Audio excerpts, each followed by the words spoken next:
સામગ્રી લઈએ? ખાસ કુરાકુવાનું સિરપ છે, અત્યારે યંગસ્ટર્સમાં બહુ જ પોપ્યુલર છે અને બધાને ભાવે એ ટાઈપની ફ્લેવર હોય છે.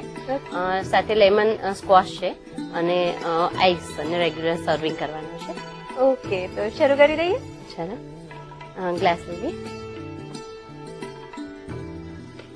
ખાસ આપણે લીપી પિકનિકની વાત કરીએ એટલે એસેમ્બલ ઇઝીલી થઈ શકે એવી વસ્તુઓ લેવી પડે. તમે ત્યાં બ્લેન્ડર કે કશું કેરી નથી કરવાના. તો સ્ક્વોશ છે, સિરપ છે, એની બોટલો તમે કેરી કરી હોય અને આઈસ ક્યુબ્સ કેરી કર્યા હોય તો તમે ઇન્સ્ટન્ટ આ ડ્રિંક બનાવી શકો. કોરાકુઆ સિરપ છે, આપણે એને બેઝમાં નીચે લઈએ છીએ.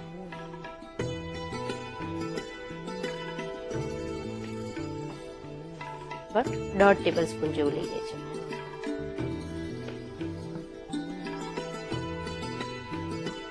સેજ યલો કલર નાખી અને લેમન જ્યુસ રેડી કરેલું છે. તમે સ્ક્વોશ જે આપણે કીધું એ સ્ક્વોશ ની અંદર સ્લાઇટ યલો કલર નાખો તો આખું એકદમ એનર્જી ડ્રિંક જેવું અને કલર એનો એકદમ સરસ આવે છે, ગ્રીનિશ ને બ્લુઇશ, તો ફાઇન લાગે છે. તો એ સિરપ બનો જે રેડી મળે છે એ જ યુઝ કરી શકીએ છીએ કે પ્રિપેર કરીએ છીએ? ના, સિરપ રેડી સિરપ હોય તો એમાં જે એનું પ્રપોર્શન છે એ પ્રમાણે 1 ટેબલ સ્પૂન ઉપર 3 ટેબલ સ્પૂન થી 4 ટેબલ સ્પૂન જેવું પાણી અથવા સોડા વોટર એડ કરી દેવાનું અને મિક્સ કરી લેવાનું. આપણે અત્યારે એસેમ્બલ કરવું છે એટલે આપણે બધું મિક્સ નથી કરતા, પણ તમે કન્વીનિયન્સી પ્રમાણે એક મોટા કન્ટેનરમાં જ બધી વસ્તુ મિક્સ કરી અને આઈસ ક્યુબનું જ ખાલી ડેકોરેશન કરીને સર્વ કરો તો પણ સરસ લાગે છે. મિન્ટ ફુદીનાના પાન છે, થોડા આપણે એને કટ કરી લીધા છે, 4 થી 5 પાન છે. અચ્છા, મિન્ટની પણ થોડી ફ્લેવર આ રીતે ફુદીનાના પાનથી એડ કરીએ છીએ? હા, અંદર એડ કરીએ છીએ ને એનું પણ એક સેલ્ફ ગાર્નિશિંગ પણ થઈ જાય છે, કારણ કે બહુ ગાર્નિશ કરવાનો આપણને ટાઈમ નથી રહેવાનો. એટલે બંને રીતે વર્ક કરે છે? હા, બંને રીતે વર્ક કરે છે. આમાં મેં કીધું એમ 2 ટેબલ સ્પૂન લેમન સ્ક્વોશ, સાથે અબાઉટ 5 થી 6 ટેબલ સ્પૂન જેવું પાણી છે અને આપણે મિન્ટના લીવ્સ એડ કર્યા છે. સોડા પણ લઈ શકાય, એ તમારે સર્વિંગ વખતે જ એડ કરવાની થાય. એકદમ સ્લોલી આપણે એમાં ગ્લાસમાં પોર કરીએ છીએ.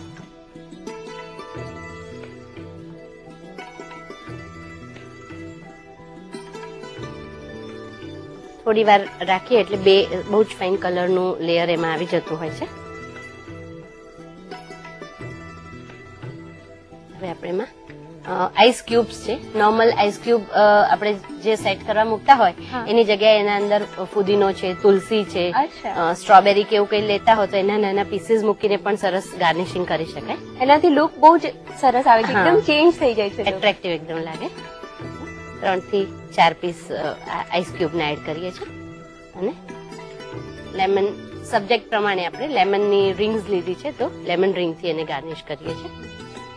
આ જ ડ્રિંક જો બનાવવું હોય તો આમાં બીજી કઈ ફ્લેવરનું કોમ્બિનેશન લઈ શકાય?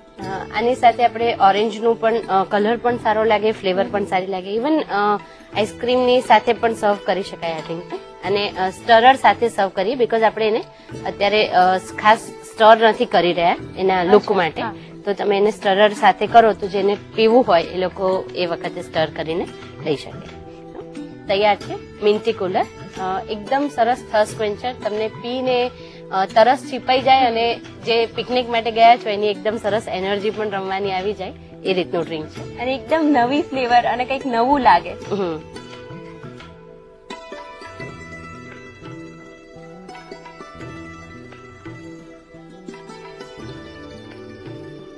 તો પિકનિક મેનુનો શુભારંભ મોકટેલ થી થઈ ગયો છે. રીત પણ લખી લો. મિન્ટી કુલર બનાવવા માટે જોઈશે કોરાકુઆ syrup 1/2 tablespoon, lemon squash 2 tablespoon, પાણી 6 ટેબલ સ્પૂન, પુદીનાના પાન 3 થી 4 નંગ, યલો ફૂડ કલર ચપટી, બરફ 4 ટુકડા. ગાર્નિશિંગ માટે લીંબુની સ્લાઇસ.